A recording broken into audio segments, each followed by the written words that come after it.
আমি ৰাইজৰ দলৰ আটাইকেইটা ভাতৃ ভগ্নী সংগঠন সহকাৰে সকলোৰে এখন আজি কৰ্মী সন্মিলন পাতিছিলোঁ। কৰ্মী সভা মানে আমাৰ মূল লিডাৰশ্বিপৰ আমাৰ সমষ্টি কমিটিৰ প্ৰেচিডেণ্ট ছেক্ৰেটাৰী, আমাৰ মণ্ডল কমিটি, আমাৰ পঞ্চায়তটোক মণ্ডল বুলি কয়, মণ্ডল কমিটিৰ সভাপতি সম্পাদক আৰু জিলা কমিটিৰ সভাপতি সম্পাদক, তেখেতসকলৰ এখন বৈঠক আমি আজি আয়োজন কৰিছিলোঁ কৰ্মীসকলৰ। সেই কৰ্মী সভাতে আজি আমি সিদ্ধান্ত গ্ৰহণ কৰিছোঁ যে 2024 চনৰ লোকসভা নিৰ্বাচনত ডিব্ৰুগড় লোকসভা সমষ্টিত আমি বিৰোধী ঐক্য মঞ্চৰ প্ৰাৰ্থী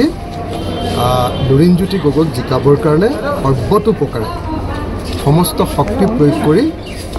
উৎসৰ্গীকৃত মনোভাৱেৰে কাম কৰিম বুলি আজি সিদ্ধান্ত গ্ৰহণ কৰিছোঁ। আমি এই সিদ্ধান্ত লোৱাৰ প্ৰধান কাৰণটোৱে হ'ল যে 2024 চনৰ নিৰ্বাচনটো ভাৰতৰ ইতিহাসৰ আটাইতকৈ বিশেষ নিৰ্বাচন। গোটেই সংসদীয় ইতিহাসত স্বাধীনতাৰ পাছত যিমানবিলাক ইলেকশ্যন হৈছে তাৰ ভিতৰত আটাইতকৈ ক্ৰিটিকেল বা জটিল নিৰ্বাচনটোৱে হ'ব এইবাৰ। কাৰণ এইবাৰ ইলেকশ্যনত যদি সঁচাকৈ জয়ী হয় বিজেপি দলটো, তেতিয়াহ'লে আমাৰ দেশৰ সংবিধানখন বদলি হৈ যাব আৰু আমাৰ দেশৰ গণতান্ত্ৰিক ব্যৱস্থাটো এটা স্বৈৰতান্ত্ৰিক বা এটা ফেচিবাদ বা একনায়কত্ববাদী দিশে গুচি যাব। আমাৰ দেশখন ধৰ্মৰ ভিত্তিক মৌলবাদী শক্তিবিলাকৰ এখন দেশত পৰিণত হ'ব। দ্বিতীয়তে, যদিহে সঁচাকৈ এইবাৰ বিজেপি জয়ী হয়, তেতিয়াহ'লে আমাৰ দেশৰ ৰাজহুৱা সম্পত্তিবিলাক আৰু ৰাইজৰ হৈ নাথাকিব। এইবিলাক চব ব্যক্তিগত কৰ্পৰেটবিলাকৰ হাতত তেওঁলোকে বিক্ৰী কৰি দিব। আৰু তৃতীয় যিটো বস্তু আটাইতকৈ ভয়ংকৰ কথা হ'ব যে সকলো বস্তুৰ মূল্য এনেকুৱা ভয়ংকৰভাৱে বৃদ্ধি পাব যে দেশত সাধাৰণ জনতা থকাটো একেবাৰে অসম্ভৱ হৈ পৰিব, যিহেতু বিজেপিয়ে কৰ্পৰেট বা কোম্পানীৰ ওপৰত গোটেই দেশৰ অৰ্থ ব্যৱস্থাটো এৰি দিয়ে। সেইকাৰণে আমি স্পেচিফিকেলি আজি কেনেকৈ ডিব্ৰুগড় লোকসভা সমষ্টিত আমাৰ প্ৰাৰ্থীক জয়ী কৰাব পাৰোঁ, লুৰিণজ্যোতি গগৈক আমি জয়ী কৰাব পাৰোঁ, তাৰ কাৰণে ৰণকৌশল ৰচনা কৰাত আমি ব্যস্ত হৈছোঁ। নম্বৰ 1। নম্বৰ 2, আমি সৰ্বানন্দ সোণোৱালক কিয় ভোট দিয়া উচিত নহয় এই সম্পৰ্কে আমি প্ৰত্যেকজন কৰ্মীৰ পৰা মতামত যেতিয়া গ্ৰহণ কৰিছোঁ, তেতিয়া আমি দেখিছোঁ যে সৰ্বানন্দ সোণোৱাল নামৰ মানুহজনে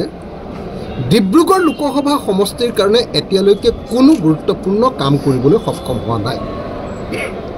কেন্দ্ৰীয় মন্ত্ৰী হিচাপেও সৰ্বানন্দ সোণোৱালে ডিব্ৰুগড়ৰ কাৰণে কোনো আঁচনি আনিব পৰা নাই।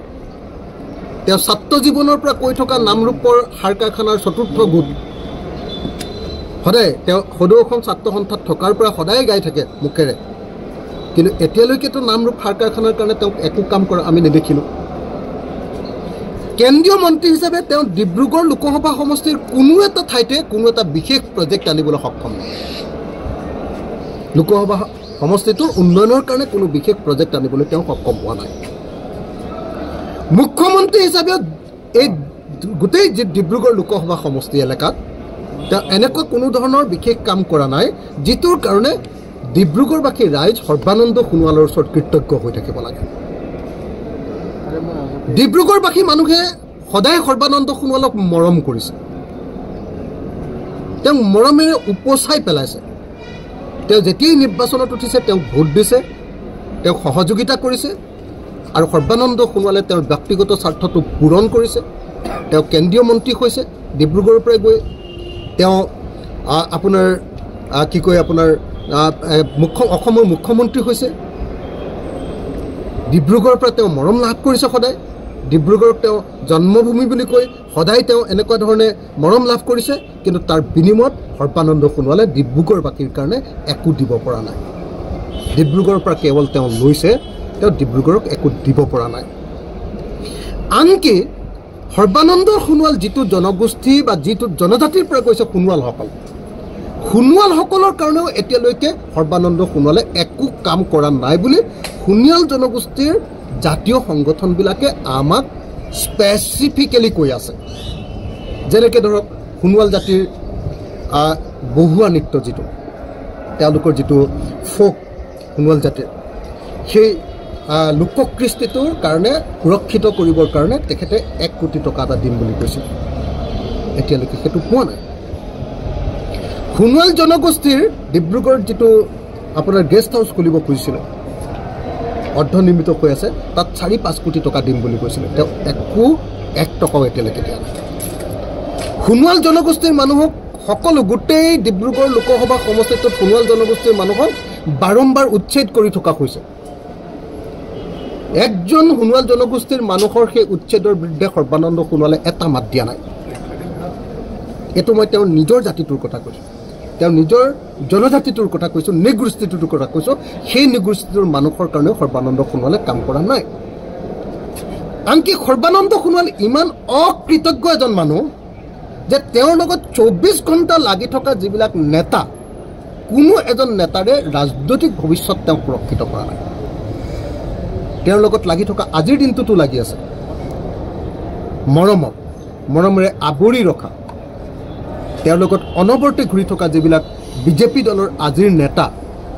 কোনো নেতাৰ ৰাজনৈতিক ভৱিষ্যতৰ কাৰণে যে এওঁক MLA সিটটো দিম এওঁক আমুকত চেয়াৰমেন দিম এওঁক আমুকত এনেকৈ কাম কৰাৰ সুযোগ দিম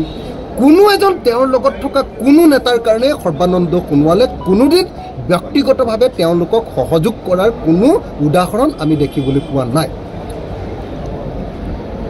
কিন্তু সৰ্বানন্দ সোণোৱালকতো ডিব্ৰুগড়ে কেৱল দিয়ে আছে